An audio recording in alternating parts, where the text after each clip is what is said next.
Vous écoutez la leçon biblique de l'Église de la Science chrétienne indépendante de Plainfield, située à Plainfield, New Jersey, États-Unis d'Amérique. Leçon du dimanche 31 mars 2024.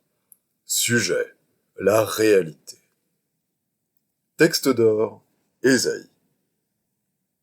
Jamais on n'a appris ni entendu dire, et jamais l'œil n'a vu qu'un autre Dieu que toi fit de telles choses pour ceux qui se confient en lui. Lecture alternée, 1 Corinthiens. Comme il est écrit, ce sont des choses que l'œil n'a point vues, que l'oreille n'a point entendues, et qui ne sont point montées au cœur de l'homme. Des choses que Dieu a préparées pour ceux qui l'aiment. Dieu nous les a révélées par l'Esprit, car l'Esprit sonde tout, même les profondeurs de Dieu. Lequel des hommes en effet connaît les choses de l'homme, si ce n'est l'Esprit de l'homme qui est en lui? De même, personne ne connaît les choses de Dieu, si ce n'est l'Esprit de Dieu. Or, nous n'avons pas reçu l'Esprit du monde, mais l'Esprit qui vient de Dieu, afin que nous connaissions les choses que Dieu nous a données par sa grâce. Et nous en parlons, non avec des discours qu'enseigne la sagesse humaine, mais avec ceux qu'enseigne l'Esprit, employant un langage spirituel pour les choses spirituelles. Mais l'homme animal ne reçoit pas les choses de l'Esprit de Dieu, car elles sont une folie pour lui, et il ne peut les connaître, parce que c'est spirituellement qu'on en juge. L'homme spirituel, au contraire, juge de tout, et il n'est lui-même jugé par personne. Car qui a connu la pensée du Seigneur pour l'instruire? Or, nous avons la pensée de Christ. La Bible. C'est par la foi que nous reconnaissons que le monde a été formé par la parole de Dieu, en sorte que ce qu'on voit n'a pas été fait de choses visibles. Jésus traversa des champs de blé un jour de sabbat. Alors on lui amena un démoniaque aveugle et muet, et il le guérit, de sorte que le muet parlait et voyait. Toute la foule étonnée disait: « N'est-ce point là le fils de David ?» Les pharisiens, ayant entendu cela, dirent: « Cet homme ne chasse les démons que par Belzébul, prince des démons. » Comme Jésus connaissait leurs pensées, il leur dit: « Tout royaume divisé contre lui-même est dévasté, et toute ville ou maison divisée contre elle-même ne peut subsister. Si Satan chasse Satan, il est divisé contre lui-même. Comment donc son royaume subsistera-t-il? Mais si c'est par l'Esprit de Dieu que je chasse les démons, le royaume de Dieu est donc venu vers vous. » Ce même jour, Jésus sortit de la maison et s'assit au bord de la mer. Une grande foule s'étant assemblée auprès de lui. Il leur parla en parabole sur beaucoup de choses et il dit: « Un semeur sortit pour semer.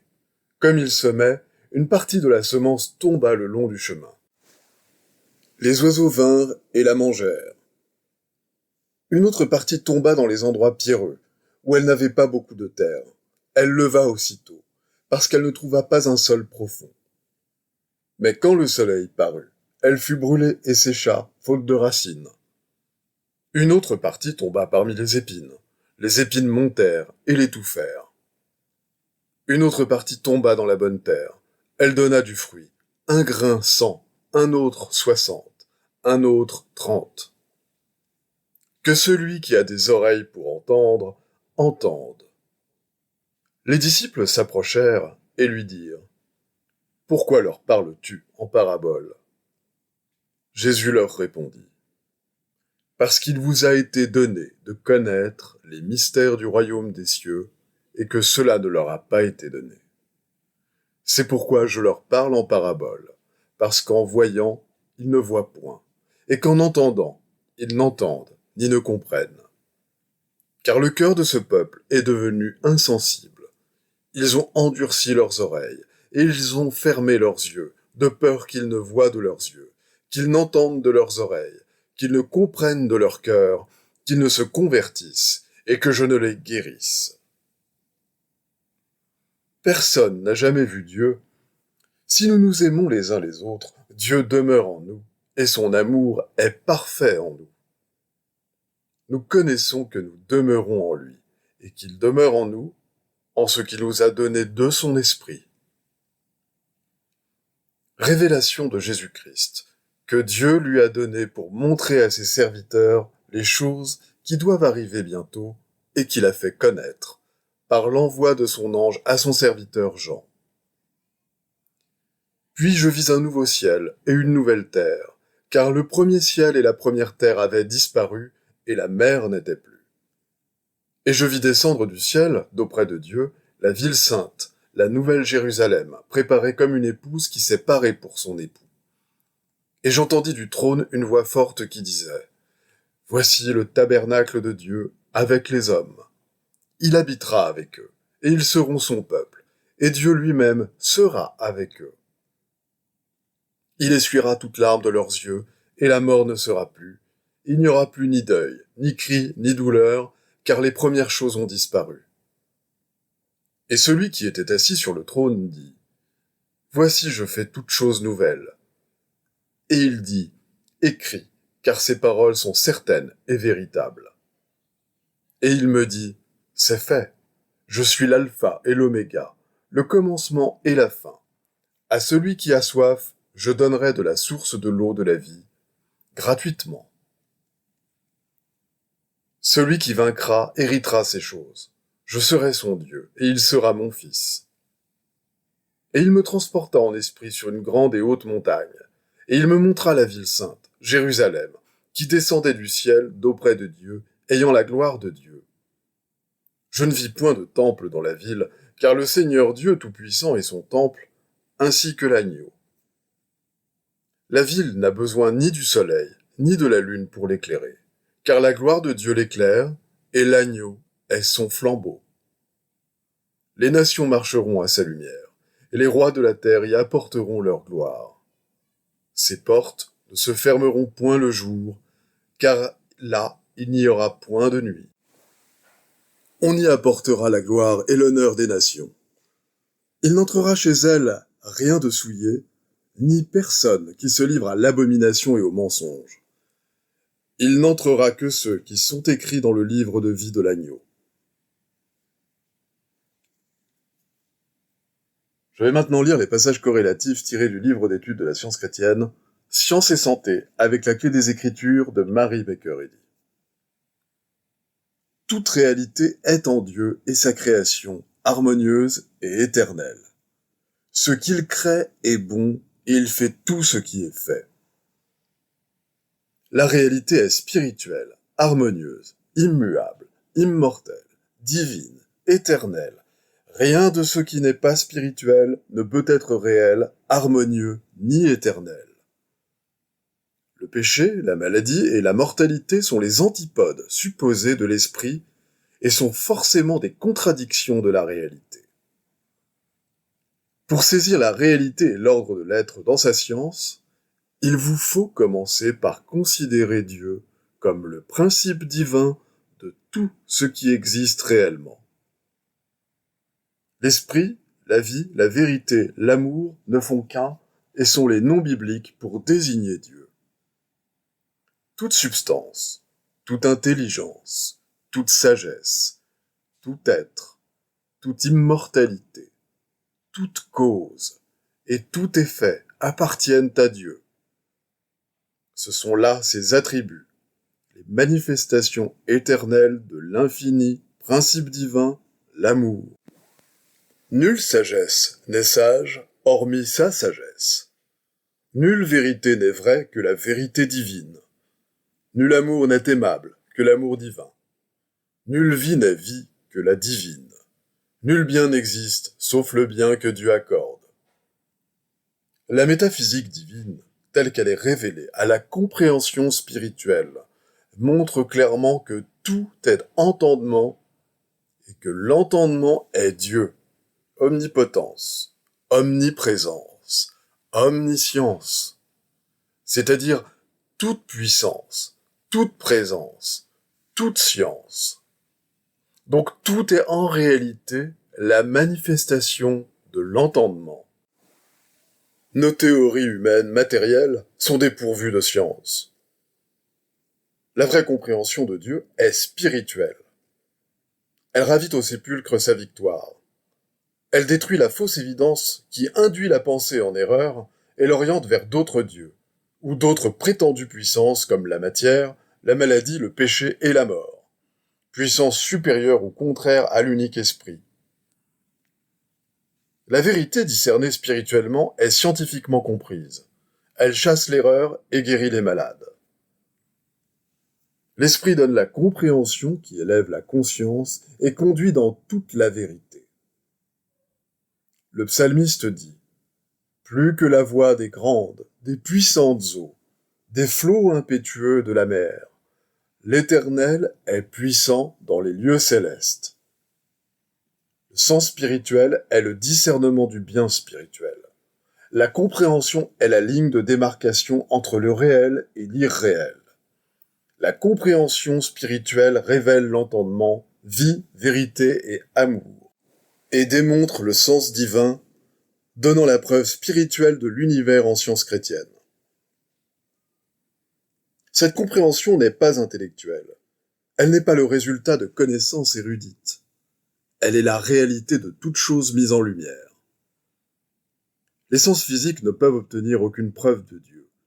Ils ne peuvent voir l'esprit au moyen des yeux, ni l'entendre au moyen des oreilles, et ne peuvent toucher, goûter, ni sentir l'esprit. Même les éléments plus subtils, et nommés à tort matériels, échappent à la connaissance de ces sens et ne sont perçus que par les effets qu'on leur attribue généralement. Selon la science chrétienne, les seuls sens véritables de l'homme sont spirituels, émanant de l'entendement divin. La pensée passe de Dieu à l'homme, mais ni sensation, ni communication ne passe du corps matériel à l'entendement. L'intercommunication se fait toujours de Dieu à son idée, l'homme. La matière n'est pas sensible et ne peut prendre connaissance du bien ni du mal, du plaisir ni de la douleur. L'individualité de l'homme n'est pas matérielle. Cette science de l'être n'est pas seulement valable après la mort dans ce que les hommes appellent le paradis, mais ici et maintenant. Elle est le grand fait de l'être pour le temps et pour l'éternité. Il faut atteindre au sens spirituel de la vérité avant de pouvoir comprendre la vérité. Ce sens ne s'assimile que dans la mesure où nous sommes honnêtes, désintéressés, aimants et doux. C'est dans la terre d'un cœur honnête et bon qu'il faut semer la graine. Autrement, elle ne donne pas beaucoup de fruits, car l'élément grossier de la nature humaine la déracine. Jésus dit « Vous êtes dans l'erreur parce que vous ne comprenez pas les Écritures. » Le sens spirituel des Écritures en fait ressortir le sens scientifique. Et c'est la nouvelle langue à laquelle il est fait allusion dans le dernier chapitre de l'Évangile selon saint Marc.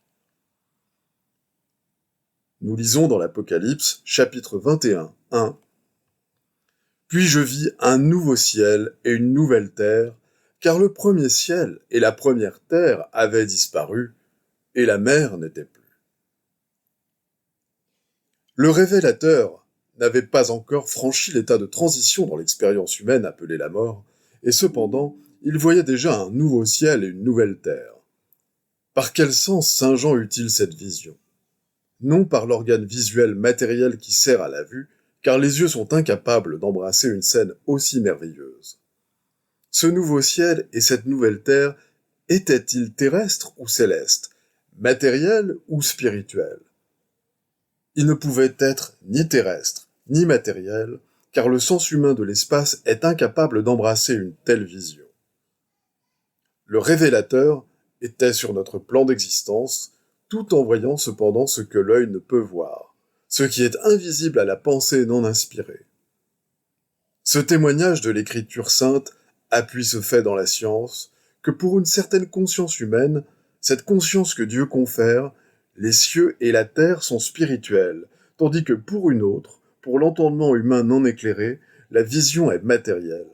Cela montre indubitablement que ce que l'entendement humain appelle matière et esprit indique des états et des phases de conscience. Accompagnant cette conscience scientifique, il y eut une autre révélation, savoir la déclaration venant du ciel, harmonie suprême, que Dieu, le principe divin de l'harmonie est toujours avec les hommes et qu'ils sont son peuple. Ainsi l'homme n'était plus regardé comme un misérable pécheur, mais comme le bienheureux enfant de Dieu. Pourquoi ? Parce que le sens corporel que saint Jean avait des cieux et de la terre avait disparu, et que ce faux sens avait fait place au sens spirituel, l'état subjectif qui lui permettait de voir le nouveau ciel et la nouvelle terre, lesquels impliquent l'idée spirituelle et la conscience de la réalité. Nous avons donc l'autorité de l'écriture pour conclure qu'une telle recognition de l'être est et a été possible aux hommes dans cet état d'actuelle existence.